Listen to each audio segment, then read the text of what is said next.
sa kaliwat kanang gulo po na nangyayari sa ating bansa sa pagitan ng Marcos at Duterte, mga kapatid. Senator Bato de la Rosa ay nagkaroon po ng pahayag at ang sabi po niya ay De La Rosa described the Unity Team as scam following falling out between President Ferdinand Marcos Jr. and Vice President Sara Duterte, mga kapatid. Uniteam noon tapos ngayon nagtitirahan. Ang panghinayang ko lang ay ang Uniteam, yung nagtutulungan noon pero para nating binudol ang taong bayan. Uniteam noon tapos ngayon nagtitirahan. Parang inisahan natin ang taong bayan. Ayan po ang naging pahayag ni Senator Bato de la Rosa. Tama naman po.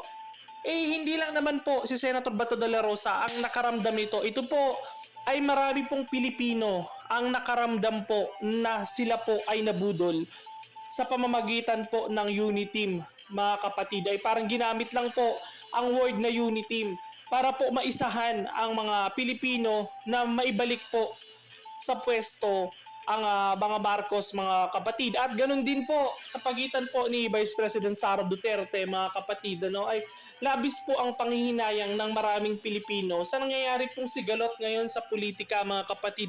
Marahil ikaw po ay isa ka rin po sa 31 million na bumoto kay Vice President Sara, kay Ferdinand Marcos, at 32 million naman po na bumoto kay Vice President Sara, mga kapatid. Kaya marami pong Pilipino sa atin ang nabudol po dito, mga kapatid. Sila po ay nanghihinayang sa kaliwat kanang bangayan po na nangyayari po sa mundo ng politika, mga kapatid. Kaya hindi po natin masisisi ang bawat politika, ang bawat Pilipino na nagkakaroon po ng kani-kanilang pahayag sa mga nangyayari pong sigalot ngayon sa politika. Ang iba po ay nawawalan na po ng gana, ang iba po ay na-distract na po sila sa kaliwat kanang bangayan po na naipapalabas sa telebisyon, mga kapatid. Kaya tayo po ay ano po ang mangyayari sa ating bansa, mga kapatid, kung patuloy po itong mangyayari, tulad po ngayon malamang sa malamang po ang impeachment complaint po na hinain kay Vice President Sara Duterte ay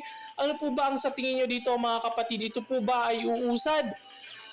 Ako sa tingin ko sa malamang ito po ay uusad, pero ang mangyayari po dito ay magkakaroon lang po ito ng bardagulan po, sa Senado. Magkakaroon po ito ng mga sagutan, questionan, pagkakahati po at pagkakampi-kampihan. Alam na po natin na ito po ay isang bahagi po ng politika na nararanasan sa Pilipinas ngayon. Ang impeachment po ay isa pong pang-politika po, na pagkakampi-kampihan po ang mangyayari dito, mga kapatid. Kaya dito po magkakaroon ng pagkawatak-watak ang maraming Pilipino sa mga nangyayari. Dahil hindi po maiiwasan dito ang pagkampi-kampi po. Kaya hindi po natin maiintindihan pero ang nakikita natin dito, mga kapatid, ito po ay hindi makakakuha ng sapat na bilang sa Senado, mga kapatid. Yun po ay ating pong pagtingin, hindi po natin alam kung ano po ang tingin ng ibang tao dito, kung ito po ba ay uurong para sa tingin nila ay ito po ba ay mababaliwa lamang at mababasura lamang at mag-i-stay pa rin po si Vice President Sara Duterte. Sana matapos na po ang kaliwat kanang sigalot po na nangyayari sa Pilipinas, dahil nauumay na rin po ang taong bayan dahil sa dami pong problema na nangyayari sa Pilipinas ngayon.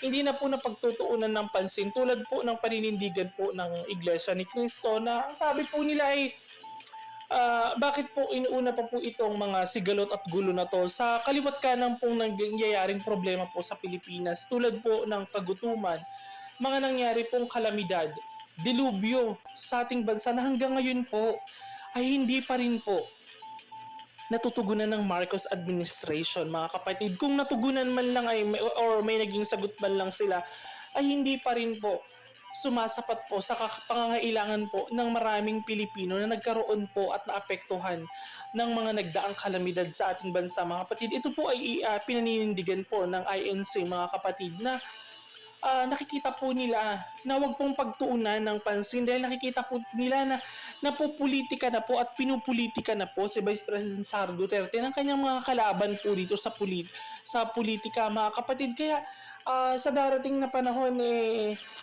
sana manindigan din po no ang INC na ikasa po nila itong pagtitipon na ito no para maging papakinggan din po ng taong bayan. Baka ito ang maging hudyat po ng pagkakaisa ulit kung sakali pong sila ay mananawagan at maninindigan mga kapatid. Kaya nauumay na po tayo mga kapatid nakakawalang gana na po ang panonood po ng balita at pakikinig po sa kaliwat kanang nangyayari po sa politika mga kapatid. Kayo po ano po ang inyong mga komento sa mga nangyayari po ngayon sa mundo ng politika? Isa ka rin po ba sa nabudol ng Uniteam sa pagitan ni Bongbong Marcos at ni Vice President Sara Duterte? At kung ikaw po ay isa sa mga nabudol po ng Uniteam, ano po ang iyong nararamdaman sa mga panahong ito?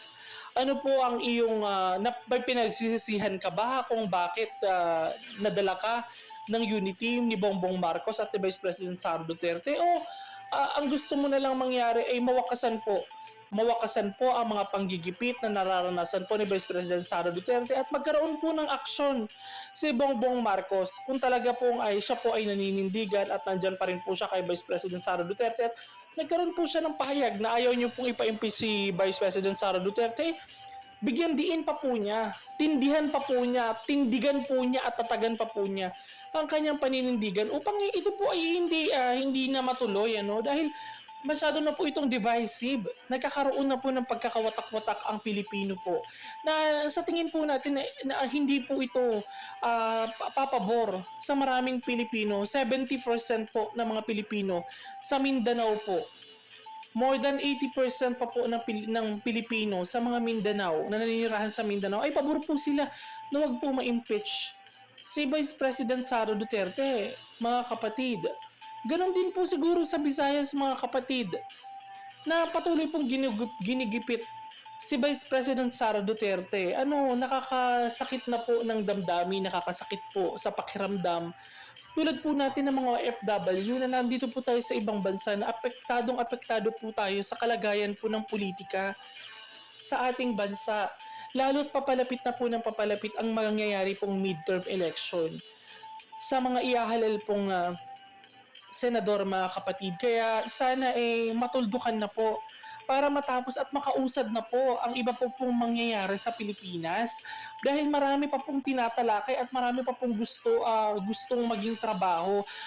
Sa tingin po natin ito pong mga politiko na ito na nakikisali po dito sa impeachment po ni Vice President Sara Duterte. Kayo po ba ay nakakapagtrabaho pa po ba ng maayos sa inyo pong mga distrito? Nakakapag-silbi pa po ba kayo ng tama? Na ibibigay niyo pa po ba ang pangangailangan ng inyong mga nasasakupan? Kasi nakikita po natin kayo na lang po ang laman ng TV at television at radyo sa kaliwat kanang pong gumugulong pong problema ng Pilipinas. Mga kapatid, ano po ang inyong mga suwestyon at mga damdamin? Ipahayag niyo po dyan sa ating YouTube channel at babasahin po natin isa-isa yan. Maraming salamat po mga kapatid.